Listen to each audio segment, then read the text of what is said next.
Welcome back, you unyielding survivors. You didn't fall apart. That's the part they still get wrong. From a distance, it looked like you were dismantling your own life piece by piece, letting go of things people cling to like lifelines. Comfort, familiar roles, relationships that once kept you anchored, even if they were slowly weighing you down. To anyone watching, it looked reckless, unstable, like you were sabotaging something that technically worked. And that's what frightened them most. You weren't reacting, you were choosing. They told themselves a story to make it easier to digest. That you were overwhelmed, that pressure finally cracked you, that you couldn't handle the weight everyone else somehow managed to carry. It was comforting for them to believe that. Because if what you did was collapse, then they didn't have to question their own stillness. They didn't have to ask whether the life they were protecting was actually costing them something vital. But you knew exactly what you were doing. You walked into loss with your eyes open, not because you wanted pain, but because you were done living a life held together by fear of discomfort. You started removing anything that could be used to steer you, guilt you, or keep you compliant. Approval lost its grip. Familiarity stopped feeling safe. Stability that required self-erasure began to feel like a threat instead of a blessing. People who never question their path don't understand voluntary loss. They think loss only happens when something goes wrong. They can't comprehend the kind of clarity it takes to look at a life that looks fine on paper and say, this isn't honest anymore. This isn't aligned. This costs too much of who I am. So when you walked away from what they envied, they needed it to mean you'd fail. Because if you could release what they're terrified to lose and still stand upright, then their compromises would be exposed for what they are. They waited for you to regret it, for the moment you'd come back quieter, smaller, apologetic. They expected you to miss the validation, the structure, the certainty. They were sure you'd grieve loudly, publicly, the way people are supposed to when they make a mistake. But you didn't. You moved forward with a calm that unsettled them, not numb, not detached, just resolved, like someone who had already accepted the consequences and found them lighter than the cost of staying false. That's when the story stopped making sense to them. Because sacrifice is supposed to break people. That's the rule everyone agrees on, so they don't have to test it themselves. Sacrifice is supposed to leave you bitter, diminished, desperate to rebuild the same thing you lost. But with you, every letting go made you clearer. Every door that closed stripped away another layer of performance. You weren't losing randomly. You were shedding dependencies. You were dismantling a version of yourself that needed permission to exist fully. From the outside, it looked like collapse. On the inside, it felt like alignment. Painful, yes, but clean. Honest, the kind of discomfort that sharpens instead of numbing you. You began to see how little you actually need to stand upright. How much of what you carried was never yours to begin with. Fear shrank as there was less to protect. Threats lost power when status and approval no longer defined you. That's when people started getting uneasy. While they were still guarding every attachment, every label, every fragile structure holding their identity together, you were becoming harder to reach, harder to intimidate, harder to manipulate. You weren't rushing to replace what you lost. You weren't trying to prove the sacrifice was worth it. You moved like someone who understood that alignment doesn't require witnesses. You spoke less, but with more weight. You listened more, but tolerated less. You stopped explaining yourself to people who hadn't earned the explanation, and that silence did more than any argument ever could. Because control depends on reaction, on doubt, on your need to be reassured. When that disappeared, their influence dissolved quietly. They thought losing relationships would isolate you. Instead, you found solitude, not the lonely kind, but the spacious kind. The kind where your thoughts finally had room to breathe. They thought losing stability would make you desperate. Instead, you discovered how capable you actually are when there's no performance left. They thought losing status would humble you. Instead, it clarified you. You saw how little recognition had to do with presence, and how much energy you'd wasted maintaining optics instead of substance. You weren't trying to impress anyone. You weren't trying to rise above them. You were doing something far more dangerous to the old order. You were becoming free. Once you've lived without the things you were told you needed, something irreversible happens. You stop believing in threats built on loss. You stop responding to pressure the way you used to. The idea of falling back into old patterns starts to feel heavier than the fear of the unknown. That's when people began watching you differently. Not with concern anymore, but with quiet recalculation. They noticed you weren't chasing outcomes. You weren't scrambling to secure approval or rushing to reestablish certainty. You were choosing actions that felt right, even when they didn't make sense to anyone else. You weren't playing the same game, and that made you unpredictable in a way that couldn't be managed. You didn't need consensus to move. You didn't need reassurance to continue. You trusted your own judgment more than the crowd's comfort. Your presence changed. You didn't fill space just to ease tension. You didn't soften your edges to keep things pleasant. You allowed silence to exist without rushing to fix it. And that unsettled people who were used to access, to your time, your emotional labor, your willingness to carry weight that wasn't yours. When that access disappeared, the balance shifted permanently. Some tried to pull you back with familiarity, old language, shared history, nostalgia framed as concern. Others approached with subtle adjustments, softer tones, more respect than they'd offered before, as if upgrading their behavior might reopen the door. You noticed the pattern without reacting to it. You let time do the filtering, because time exposes intention better than confrontation ever could. You also noticed something else. Where anxiety used to live, there was now trust. Not blind optimism, but confidence in your ability to navigate uncertainty. You'd already survived the worst-case scenario you used to fear. You'd lost what you were told would define you, and you were still standing. That knowledge rewired how you relate to risk. You stopped clinging. You stopped chasing. You stopped panicking when things didn't work out immediately. People misread that calm as detachment, as coldness, as arrogance sometimes. But it wasn't distance for the sake of distance.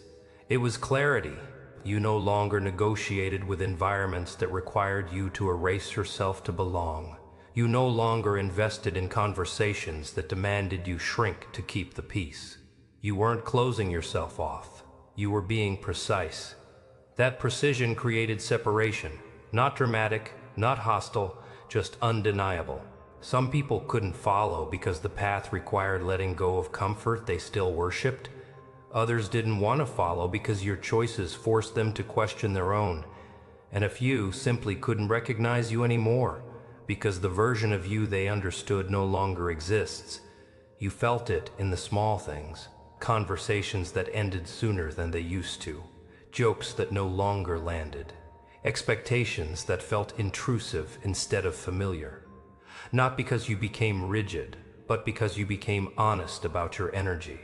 Honest about what you were willing to give and what you were no longer willing to carry. You stopped offering access by default, and that alone unsettled people more than any argument ever could. Access was where they had leverage. Your availability, your understanding, your habit of absorbing discomfort so others didn't have to. When you removed that, their influence faded without a fight. You didn't announce your boundaries, you lived them. You didn't threaten distance, you allowed it. And distance revealed everything. Who valued connection, who valued convenience, who only showed up when you were useful. You didn't need to confront any of it. The truth surfaced on its own. What they didn't expect was that you wouldn't replace what you lost right away. You didn't rush to fill the space. You let it exist. You let yourself recalibrate. You learned the difference between solitude and neglect, between choosing to be alone and being abandoned. That restraint was mistaken for coldness, but it was discernment. You weren't building connections out of fear anymore. You were choosing them from alignment. And once alignment becomes your standard, fewer things qualify. Not because you're better, but because you're clearer. And clarity has a way of quietly redrawing every boundary in your life. Eventually, the pattern becomes obvious even to the people who tried not to see it. They realize you didn't pull away out of spite. You didn't disappear to punish anyone.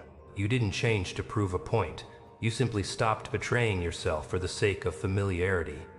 And that realization lands differently than rejection ever could, because rejection can be argued with. It can be reframed. It can be blamed on timing, circumstance, misunderstanding. What you did left no room for those comforts. You didn't accuse. You didn't explain. You didn't defend your choices in language they could dismantle. You just lived differently. And that forced them to sit with the absence of excuses. They replay moments now with a different awareness. Things they dismissed before start to sound clearer. The pauses you took before responding. The way you listened more than you spoke. The way you asked questions that weren't meant to impress, but to understand. They realized you weren't slow. You were deliberate. You weren't quiet. You were selective. You weren't unsure. You were observing. That's the part that unsettles them the most. You saw who they were becoming before they did. You noticed the compromises they normalized, the corners they cut, the truths they avoided. And instead of trying to save them, you adjusted your distance. You chose self-respect over influence. And that choice can't be undone by apology or nostalgia. Some people feel exposed by that, not because you revealed anything publicly, but because your absence removed the distraction. Without you there to absorb their uncertainty, they had to face it alone. Without your presence softening the room, the environment felt louder, harsher, less honest. They noticed the difference too late.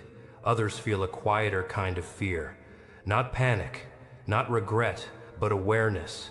The understanding that they crossed paths with someone who didn't need to dominate to leave impact. Someone who didn't need validation to stay grounded. Someone who could walk away without burning bridges or begging for acknowledgement.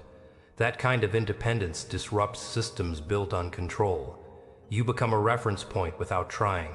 Not as an idealized memory, but as a standard they didn't know they were measuring against. Conversations feel thinner now. Connections feel more transactional. They sense the absence of depth even if they can't name it. And that absence keeps pointing back to you. What they never fully grasp is that you didn't gain this clarity by being fearless. You gained it by being honest with yourself when fear showed up. You didn't silence doubt. You listened to it long enough to understand what it was protecting, and once you understood that, it lost its power to control you. That's why you move the way you do now. Calm, but not passive. Open, but not available to everything. Engaged, but not entangled. You don't rush to prove anything. You don't chase understanding from people who aren't equipped to offer it. You don't confuse intensity with connection anymore. You've learned that not everyone who recognizes your depth wants to meet it. Some only want proximity to it, to borrow it, to benefit from it without changing themselves. And you no longer mistake that interest for compatibility. You let people show you what they're capable of sustaining. There's a quiet confidence that comes with that. Not the kind that announces itself, but the kind that doesn't flinch. You don't over-explain your decisions. You don't justify your boundaries. You don't argue with projections. You let misinterpretations exist without correcting them. Because you know who you are when no one is watching. And that's why you're not haunted by the past. You integrated it. You took the lessons without carrying the weight. You allowed memories to inform you, not define you. While others revisit old versions of you searching for clarity, you're already living in alignment with the one you became. They may still talk about you, wonder about you, feel the echo of your presence when something feels off in their life. But you're no longer there to be accessed, interpreted, or reduced. You're not a chapter they can reopen. You're a turning point they didn't recognize in real time. And you're okay with that. Because you didn't walk away to be remembered. You walked away to be whole. You didn't choose distance to make a statement. You chose it to stay honest. You didn't outgrow people out of superiority. You outgrew situations that required you to abandon yourself to belong. Now, when you enter new spaces, you do so without residue, without the need to perform or prove. You bring presence, not pressure, curiosity, not urgency, depth, without demand. And if the environment can't hold that, you don't fight it. You leave quietly again. That's the part they still don't understand. You were never trying to be unforgettable. You were just unwilling to live out of alignment. And that kind of integrity leaves an impact whether you intended to or not. What happens next is subtle, almost invisible to anyone still measuring life in milestones and applause. From the outside, it looks like nothing dramatic is happening. No announcement, no victory lap, no need to prove that the sacrifices meant something.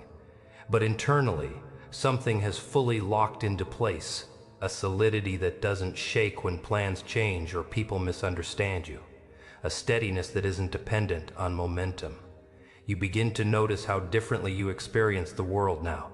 Situations that once felt urgent no longer rush you. Opinions that once carried weight barely register. You can feel when something is misaligned almost instantly, not as anxiety, but as a quiet resistance in your body. And instead of overriding it, you listen. That alone changes everything. You don't overcommit anymore.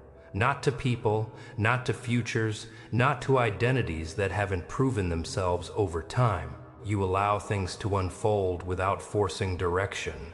And paradoxically, that patience brings more precision. You say no faster, you say yes less often, but when you do, it's clean.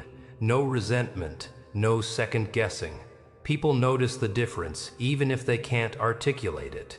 They sense that you're no longer negotiable, not rigid, not closed, just grounded. You don't bend under pressure the way you used to. You don't absorb chaos to keep the peace. You don't dilute your instincts to make others comfortable.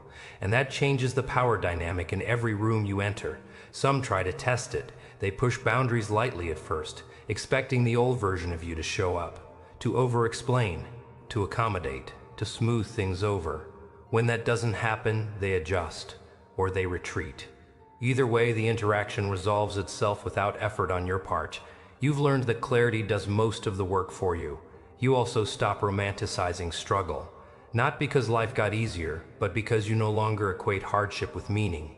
You choose challenges that refine you, not ones that drain you. You invest energy where there's mutual responsibility, not one-sided extraction. You build slowly, intentionally, without the need to rush toward outcomes just to feel secure. There's a deep trust now, not blind optimism, but earned confidence in your ability to adapt. You know you can lose things and survive. You know you can start over without losing yourself. That knowledge is quiet, but it's unshakable, and it makes you difficult to corner. You don't cling to people out of fear anymore. You let connections evolve naturally.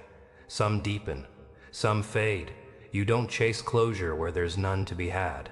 You understand that not every ending needs a conversation. Some simply need distance and time.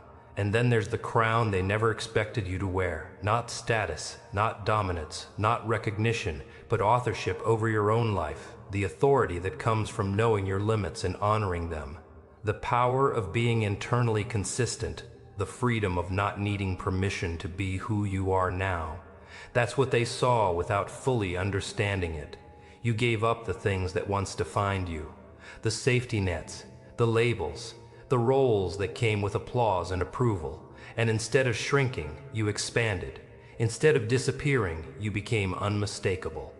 Not louder, clearer. You didn't take the crown by conquering others. You took it by refusing to abandon yourself, by walking through loss without letting it turn you bitter, by choosing truth even when it cost you familiarity, by staying aligned when it would have been easier to perform. And now, whatever comes next meets a version of you that isn't looking to be saved, validated, or completed. You're already standing in your own authority, not above anyone, not against anyone, just fully inside your own life. That's the kind of power that doesn't announce itself. But once it's seen, it can't be unseen.